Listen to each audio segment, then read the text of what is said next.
অনেকেই হয়তো জানেন না যে আজকের দিনে ১৯৬৯ সালে নিউক্লিয়ার ব্যাটারিজের সর্বপ্রথম নাগরিক ব্যবহার করা হয়।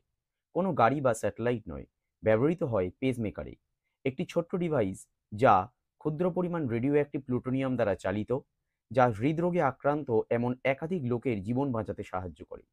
আর এর সূচনা হয়েছিল আজকের দিনে প্রায় ৫৪ বছর আগে। এনার্জি প্রোডাকশনের দিক থেকে এটি একটি গুরুত্বপূর্ণ ঘটনা। রেডিও অ্যাক্টিভ আইসোটোপের ডিকের কারণে এই ধরনের ব্যাটারিগুলোতে পাওয়ার জেনারেট হয়, যা ফসিল ফুয়েলের ক্লিন অ্যান্ড সাস্টেনেবল অল্টারনেটিভ হিসাবে ব্যবহার করা যেতে পারে। একটি নিউক্লিয়ার ব্যাটারির ক্ষমতা সাধারণ কেমিক্যাল ব্যাটারির প্রায় 10⁴ টাইমস।